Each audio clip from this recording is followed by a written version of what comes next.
아멘.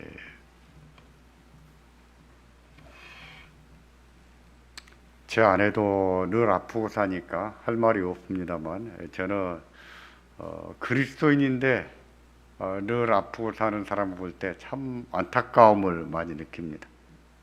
신체적인 아픔, 참 안타깝습니다. 또 정신적인 아픔을 겪고 사는 분도 볼 때 참 안타까워요.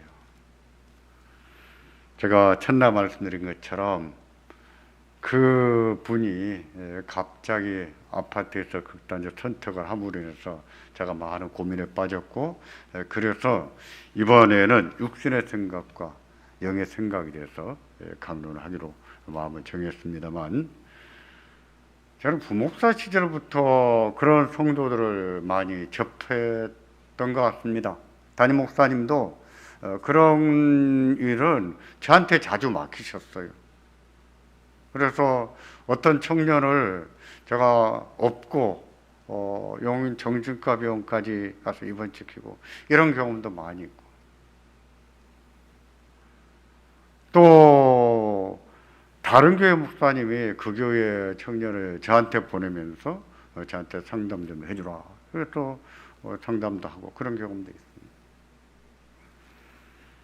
제 친구 딸은 창창한 20대에 역시 아파트에서 극단적 선택을 했습니다. 참 이런 기가 막힌 일을 겪는 것을 보면서, 그러고 부모가 어떻게 살겠습니까? 그 아픈 가슴을 어떻게 안고 살겠어요? 사실 이런 문제를 우리가 신앙 안에서 극복하면서 이기며 승리하며 살아야 될 문제 중에 하나거든요. 안타까운 것은 어젯밤에 말씀드렸지만 우리 예수 믿는 사람들이 치료를 잘 받지 않으려고 하는 성향이 있습니다. 정신적인 문제가 생기면 기도원에 데려가려고 하지 병원에 데려가지 않으려고 하는 경향이 뚜렷해요. 이게 문제라고 저는 생각합니다. 제 친구 딸도 그렇게 해서 아까운 목숨을 놓쳐버렸습니다. 기도원에 갈 것이 아니라 우선 치료를 받게 해야 되는데 잘못된 거예요. 제가 그래서 그 친구를 보면서 화가 많이 났었어요. 한 달 후에 찾아갔습니다. 또 그럴 것이냐고. 병이 급할 때는 치료를 받아야 됩니다. 하지만 어젯밤에 말씀드린 것처럼 약물에만 의존하면 안 돼요. 그 육신의 생각이기 때문에 자꾸 그 생각을 죽이고 성령의 생각을 품도록 힘써야 됩니다. 기도하고 힘쓰고 기도하고 힘쓰고 해야 되는 거예요. 그렇게 함으로써 우리는 이길 수 있어요. 이기며 살 수 있습니다. 감사하며 살 수 있고 기쁘게 살 수 있고 하나님이 주신 이 귀한 삶을 잘 살 수가 있다. 물론 이런 싸움이 쉬운 것은 아니에요. 육신의 생각을 죽인다는 것이 한 번에 끝나지 않아요. 10번을 이겼을지라도 또 질 수 있어요. 그것도 2판, 3판, 4판 연달아 질 수도 있어요. 우리는 그러면서 또 싸우며 살아야 될 사람들이에요. 예수님이 오시는 그날까지 또 싸우고 또 싸우고 살아야 됩니다. 그렇게 하면서 우리는 이길 겁니다. 승리하며 살 거예요. 감사하며 살 것이고 기쁘게 살 거예요. 그럴 수 있어요. 사도행전의 교회를 보면 어느 교회 하나 쉽게 세워진 교회가 없습니다. 모두가 다 어렵게 힘들게 세워졌어요. 데살로니가 교회도 예외가 아니었습니다. 그곳에 거주하던 유대인들이 바울과 실라를 잡으려다가 못 잡으니까 회당장을 붙잡아서 가뒀거든요. 간신히 풀려나면서 바울과 실라가 그날 밤으로 데살로니가를 급히 떠나야 됐습니다. 바울은 복음을 전하다가 핍박이 나면 쫓겨가면서 도망가면서 또 복음을 전했어요. 그래서 간 곳이 베르아였거든요. 바울 사도는 그렇게 어렵게 세워진 데살로니가 교회에게 편지를 쓰면서 그들의 상황을 잘 알지만 항상 기뻐하라고 했습니다. 항상 기뻐하라. 현실은 아니지만, 상황은 아니지만 항상 기뻐하라 그랬다고요. 또 쉬지 말고 기도하라 그랬어요. 쉬지 말고 기도하라. 항상 기도하면서 살아야 된다는 것이지요. 기도 시간도 정해져 있어야 되지만은 정해진 기도 시간 외에도 기도할 수 있는 시간을 만들어가면서 기도하라는 거예요. 성령 안에서 무시로 또 기도해야 되겠죠. 그리고 또 한 가지, 범사에 감사하라 했습니다. 모든 일에 감사하라. 그렇게 하는 것이 그리스도 예수 안에서 너희를 향하신 하나님의 뜻이라고 하지 않았습니까? 오늘 본문이 그거예요. 다시 한번 보겠습니다. 항상 기뻐하라. 쉬지 말고 기도하라. 범사에 감사하라. 이는 그리스도 예수 안에서 너희를 향하신 하나님의 뜻이니라. 하나님의 뜻이에요. 기쁘게 사는 것이 하나님 뜻이에요. 하나님 뜻입니다. 염려 속에 사는 것이 하나님의 뜻이 아니에요. 두려움 속에, 우울함 속에 사는 것이 하나님의 뜻이 아닙니다. 하나님의 뜻은 기쁘게 사는 거예요. 헬라 말에서 기뻐하다는 말은요, 말 그대로 기뻐하다, 즐거워하다는 뜻입니다. 근데 문법을 좀 변형해서 현재 명령법이라고 하는데, 현재 명령법으로 바꿔서 인사말로 썼습니다. 우리 식으로 말하면 안녕하십니까? 안녕히 계십시오. 안녕히 가십시오. 이런 말로 사용했어요. 그들은 안녕하십니까? 대신에 기뻐하십니까? 이렇게 인사했다고요.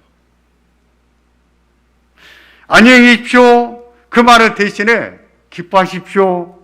이렇게 말했어요. 신약 성경을 보면 그래서 샬롬이라고 하는 인사가 아니라 서신서를 보면 기뻐하라, 무난한다, 무난한다, 무난하라 이런 말이 많이 나옵니다. 그거 다 인사예요. 우리 성경은 너무 고상하게 문안드립니다 했지만 그 말이 무엇입니까? 잘 지내십니까? 안녕하십니까? 그 말 아닙니까? 그것을 기뻐하십니까? 기쁘게 지내십니까? 이렇게 사용했다는 거예요. 헤어질 때도 기뻐하십시오. 우리가 기쁘게 지냅시다. 이렇게 인사했다는 거예요. 물론 현대 그리스에서는 그렇게 인사하지 않습니다. 성경 시대에는 그렇게 했어요. 기뻐하십니까? 기쁘게 지내십니까? 기쁘게 지내십시오. 기뻐하십시오. 이렇게 인사했다는 거예요. 그러고 보면 기뻐하는 말이 일상적으로 얼마나 많이 사용했겠는지 알 수가 있겠죠? 일상에서 늘 듣고 늘 하는 말이 기뻐하십시오. 기뻐하십니까? 기쁘게 지내세요. 기쁘게 지내십니까? 이 말이었다고요. 하루에 몇 번이나 그것을 말하고 몇 번이나 들었을까요? 우리가 안녕하십니까? 잘 지내십니까? 이런 말을 하루에 몇 번이나 씁니까? 사람은 만날 때마다 쓰잖아요. 그만큼 자주 사용하는 말이에요. 하루에 10번이고 20번이고 하고 듣는 말이 기뻐하십니까? 기쁘게 지내십니까? 기쁘게 지내세요? 기뻐하세요? 이렇게 말했다니까요.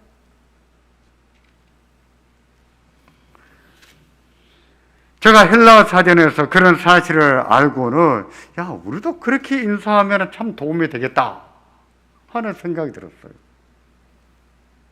항상 기뻐하라. 설교 들을 때나 어쩌다가 한번 생각하지. 우리가 일상에서 기쁘게 지내자, 기뻐하자, 기뻐하십시오. 그때도 기쁘게 지냈습니까? 네? 기뻐해야 돼? 이렇게 말한다면 얼마나 좋겠어요. 참 좋겠다는 생각이 들었습니다. 우리에게서 그렇게 말하는 것, 그렇게 사는 것이 하나님 말씀이 아니겠어요? 그게 하나님의 뜻입니다. 하나님의 뜻이에요. 하루에 수십 번씩 기뻐하십니까? 기쁘게 지내세요. 우리가 기뻐합시다. 기쁘게 지냅시다. 이렇게 말한다면 참 기분이 좋아질 것 같습니다. 한번 해보십시오. 기뻐하십니까? 기뻐하십니까? 기쁘게 지냈습니까? 기뻐하십시오. 기쁘게 지내세요. 기분이 좋지 않습니까? 좋을 것 같아요. 저도 앞으로 이렇게 한번 좀 써봐야겠다, 바꿔봐야겠다, 이런 생각이 들었습니다.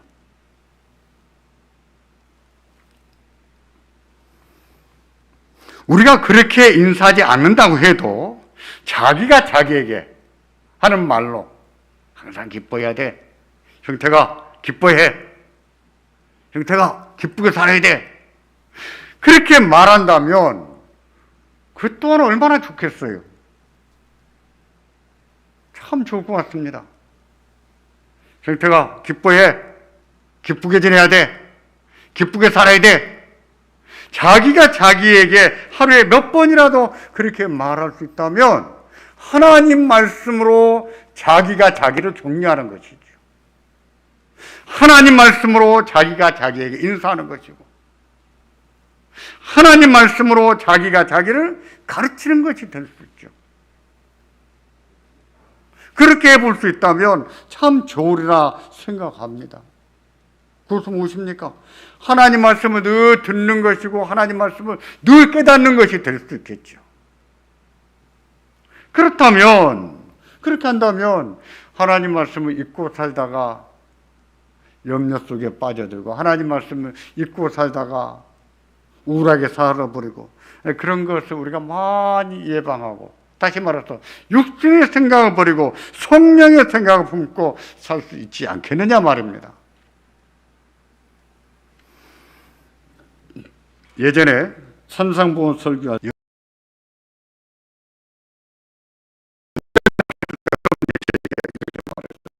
누가 염려하고 싶어서 염려합니까? 염려가 되니까 하지요?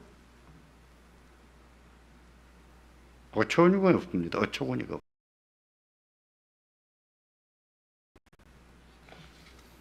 그럼 어떻게 할까요? 그럼 염려하고 살까요? 그렇게 염려하고 살아서 길을 한 자나 다 할 수 있습니까? 헬라 말에서 키라고 하는 말은 목숨이란 뜻이에요. 그런다고 해서 우리 목숨이 연장되겠습니까? 문제가 해결되겠습니까? 그렇지 않습니다. 염려는 마음을 불안하게 하고 우울하게 하지요. 심장을 뛰게 만들고 고민하게 만들고 잠을 못 자게 만들지. 정신적으로도 불안하게 만들고 육체적으로도 건강이 좋지 않게 만들지요. 그거는요, 육신의 생각이에요. 육신의 생각. 사망의 생각입니다. 항상 기뻐하라는 말씀도 마찬가지입니다. 기쁘고 좋은 일이 있어서 기뻐하라는 뜻이 아닙니다.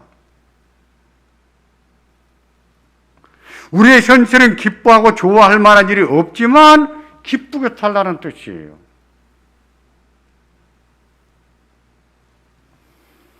마음은 편치 않고 우울하지만 그런 상태로 자기를 내버려 두지 말고 기쁘게 살라는 뜻입니다.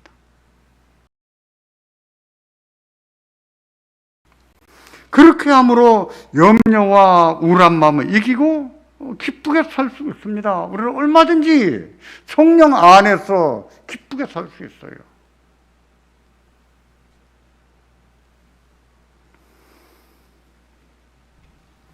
한국 사람들은 기쁘게 사는 것과 좀 거리가 먼 민족이 아닌가. 저는 그렇게 생각하는 편인데 어떤 외국 사람이 한국에 살아보고 그랬었어요. 기적을 이룬 나라, 기쁨을 이룬 나라. 한국은 세계 어느 나라도 이루지 못한 기적을 이뤘는데 이제 기쁨을 잃어버렸다. 한국 사람들은 기뻐할 줄을 모른다. 이런 책 제목을 달아놨더라고요. 근데 그런 정서가 예수 안에 있는 우리에게도 여전히 남아있는 것이죠. 기쁘게 살지를 못해. 그러면 안 됩니다. 우리는 기쁘게 살아야 돼, 기쁘게. 왜 그렇게 기쁘게 살라고 했을까요? 우선 그것은 하나님 뜻이라고 했어요. 하나님 뜻이기 때문에 기쁘게 살라고 했습니다. 그러므로 우리는 우리의 몸과 또 우리의 영혼을 위해서 기쁘게 살아야 될 사람들이에요. 그 외에도 또 한 가지 중요한 이유가 있습니다. 왜 기쁘게 살라고 했는가? 왜 그럴까요? 그것은요, 복음 때문이에요. 복음 때문에 기쁘게 살아야 됩니다. 복음이 기쁜 소식이거든요. 복음이 기쁜 소식이에요. 우리는 기쁜 소식을 받았다고요. 돈으로도 살 수 없고 어떻게 사정에서도 얻을 수 없는 복음, 기쁨의 복음을 받았다고요.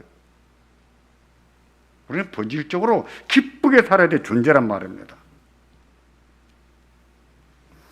성경에서 복음을 가리켜서 기쁜 소식이라고 말하는 것은요, 우연이 아니에요. 그냥 의미 없이 갖다 붙인 말이 아닙니다. 복음 자체가 기쁨이기 때문입니다. 복음 자체가 기쁨이에요. 어둠 아래에 있는 영혼들에게 기쁨이고 우리 영혼과 인생을 기쁘게 할 기쁨이에요. 그렇지 않습니까? 복음이. 또 복음은 하나님께서 기뻐하시는 자들, 하나님이 기뻐하시는 자들에게 나눠주신 선물이라고요. 복음을 받은 사람들은 하나님이 기뻐하는 사람들이에요.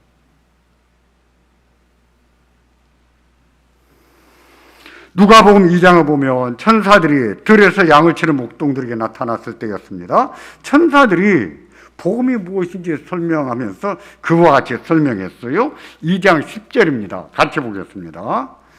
천사가 이르되 무서워 말라. 보라, 내가 온 백성에게 미칠 큰 기쁨의 좋은 소식을 전하노라. 아멘. 예수님은 복음입니다. 예수님이 오신 것을 우리에게 알려주면서 뭐라고 했습니까? 큰 기쁨의 좋은 소식이라고 했어요. 복음은 기쁨의 소식입니다. 기쁨이에요, 기쁨. 죄 아래에 있는 영혼들, 아무런 희망도 없이 사는 영혼들에게 복음은 죄에서 해방을 주고 자유함을 주는 거예요. 얼마나 좋은 일입니까? 복음의 복음, 복된 소리예요. 굿뉴스예요. 좋은 소식이에요.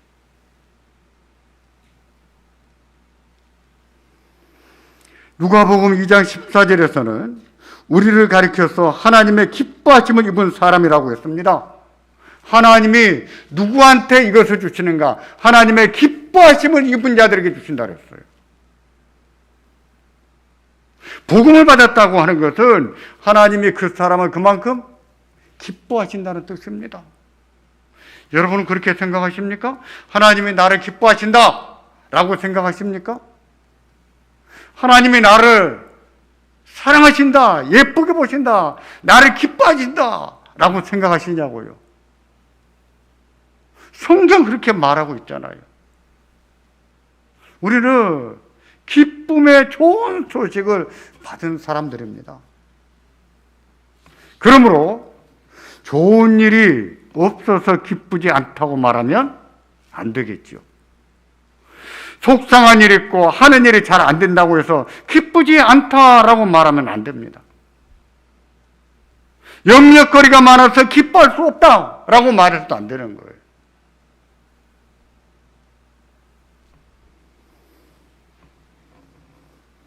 그렇다고 해서 염려하고 살고 우울하게 살면 하는 일도 안 됩니다. 더 안 되는 거예요. 더 안 됩니다. 제가 잘 아는 어떤 분이 있는데 어쩌다가 한번 안부를 묻습니다. 요즘 어떻게 지내세요? 그러면 항상 지난 몇십 년 동안 들은 답이 사는 게 그렇지요. 항상 이런 투로 말을 해요. 요즘은 어쩌다 만나 물어보기가 무서워요. 또 그 말 그렇게 들을까 봐. 그래서 요즘은 안 물어봅니다. 사람도 피해요.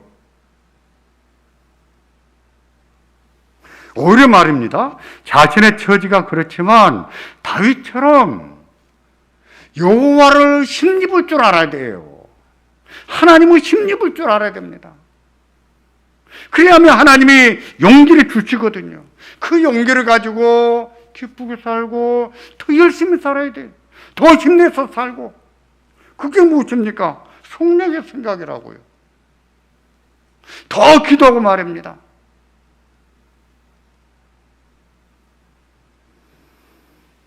사실 우울하면 아무것도 하기 싫다고 합니다. 그렇다고 그렇게 하면 안 됩니다. 우울할수록 힘들지만 더 힘써야 돼요. 기뻐하도록. 우울해서 아무것도 하기 힘들지만 하기 싫지만 우울할수록 더 기도해야 됩니다. 이게 중요한 거예요. 더 기도해야 돼요.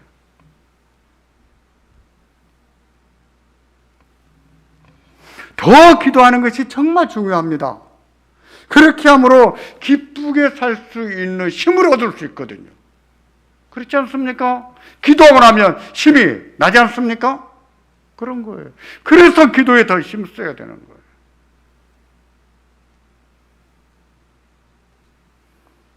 그리하면 우리의 심령에 변화가 일어납니다.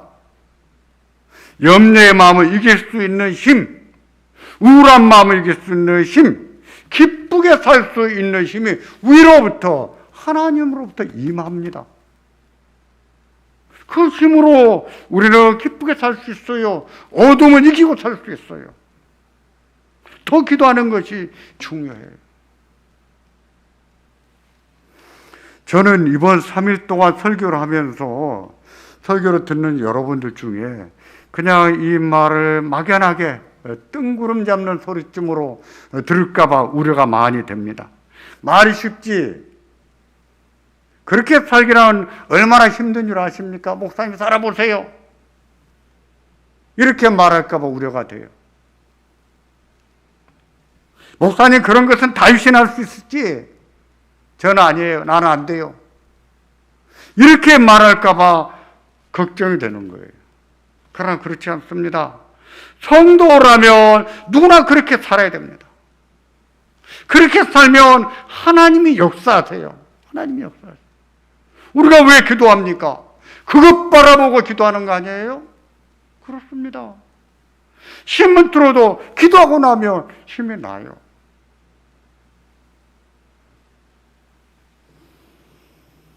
예전에 제 경험을 소개했기에 안 하고 싶었는데 그런 분들을 위해서 다시 한번 제 얘기를 해보려고 합니다. 제가 돌이켜보니까 저는 30대 이 청춘의 나이를 참 어둡게 살았던 것 같습니다. 어둡게. 열심히는 살았어요. 그 시절에 였고요. 그 시절에 전도사였고요. 열심히는 살았어요. 근데 제 마음은 전반적으로 어두웠던 것 같아요. 그렇게 우울하거나 그러진 않았는데 제 마음에 희망이 없었어요. 희망이. 저는 젊고 건강한데 아내가 그런 생각이 참 많았어요. 그런 생각이 참 많았어요. 다른 남자는 아내가 해주는 밥도 먹고 아내가 데려주는 와이셔츠를 입고 다 그러는데 나는 왜 이렇게 살까? 이런 생각이 참 많았어요. 그런 생각이 많으면 마음에 희망이 있겠습니까? 마음이 어두워지는 것이지요. 희망이 없었습니다. 기쁨도 잊어버렸고. 그런 게 육신의 생각이거든요. 거의 육신의 생각에 많이 사로잡혀 살았던 것 같아요. 그렇게 살다 보니 어느 순간 제 얼굴에 기미가 낀 것을 알았습니다. 저도 몰랐어요. 나중에 보니까 얼굴에 여기에 눈 밑에 기미가 크게 끼었는데 두툼하게 끼었어. 부끄럽습니다. 남자가 무슨 기미가, 여러분 기미 낀 남자 봤습니까? 저는 볼 적이 없어요. 저 밖에는. 기미 낀 남자는 없더라고요. 참 남사스러운 거예요.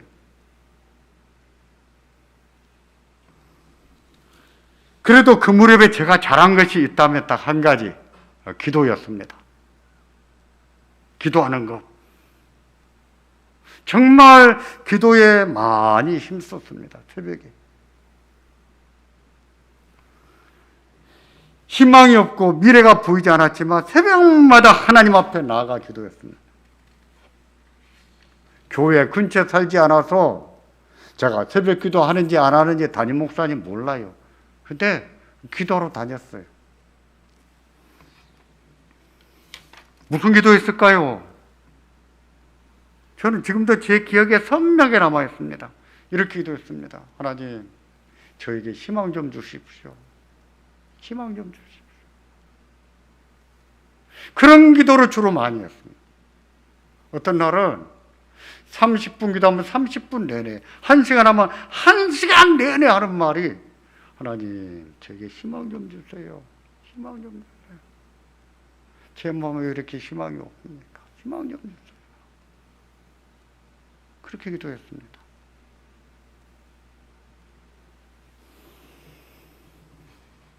그 무렵에 제가 참 많이 읽었던 성경은요, 전도서가 강조한 것 중에 하나가 무엇입니까? 기쁘게 살라는 것이에요. 근데 그게 잘 되지가 않더라고요. 알긴 알아요. 기쁘게 살아야 된다는 거. 근데 잘 되지가 않았어요. 그렇게 하면서도 기도하면서 살기를 얼마나 했을까요?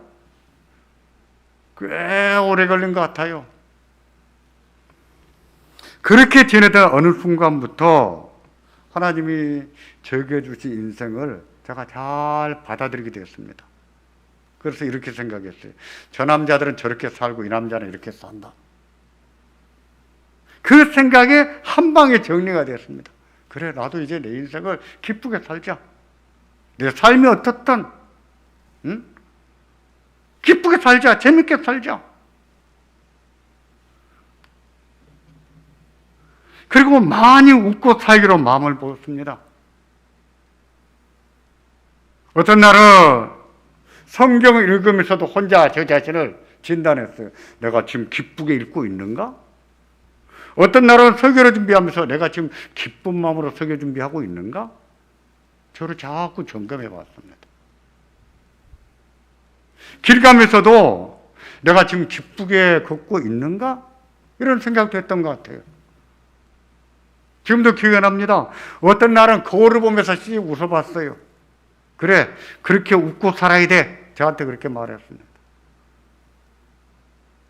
언젠가 제가 한번 말씀드렸었지요. 제가 잠자기 전에 불 꺼놓고 한 번씩 웃고 잔다는 거. 예, 저는 그렇게도 했습니다. 그렇게 살기를 얼마나 했을까요?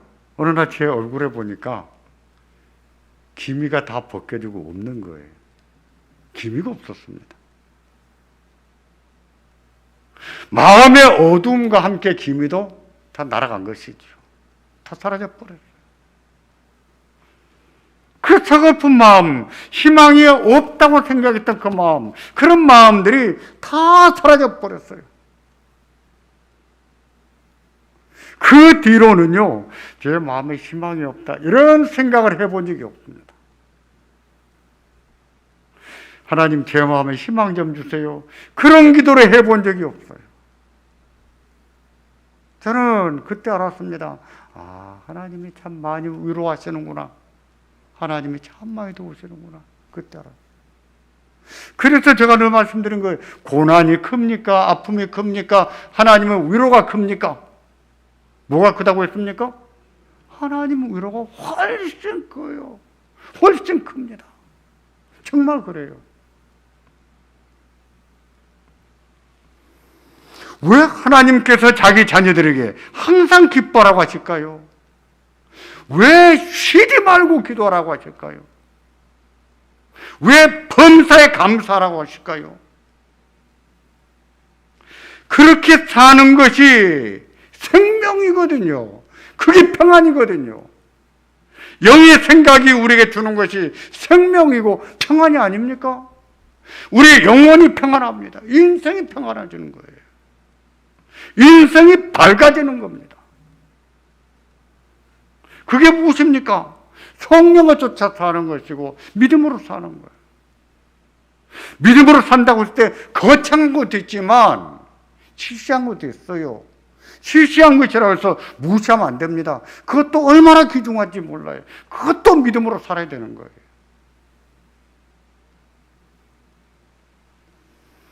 하나님 말씀은 허구가 아닙니다. 허구가 아니에요.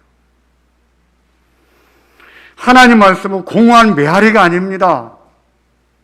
하나님 말씀은 진리예요. 믿으십시오. 진리예요. 생명이에요. 능력이에요. 그렇게 해보십시오. 그렇게 해보실 때 성령 하나님이 역사하시는 것을 여러분도 경험하실 것입니다. 우리에게는 그런 경험이 있어야 된다고요. 그게 무엇입니까? 간증이죠. 그걸 통해서 우리가 하나님 앞에 더 감사하고 하나님 앞에 영광을 돌리지 않을까요? 그걸 절실히 알아야 하나님 은혜가 무엇인지 알지 않을까요? 그렇습니다. 염려거리가 많습니까? 기도하십시오. 감사하면서 기도하세요. 하나님이 들으십니다. 하나님이 들으시고 평화를 주십니다. 마음이 우울하십니까? 기도하십시오. 기쁘게 살게 해주시라고 기도하십시오. 하나님이 들으세요. 들으시고 우리를 변화시켜 주십니다. 새롭게 하십니다. 우리 하나님은 살아계신 하나님이세요. 그 하나님께서 오늘 또 우리의 기도를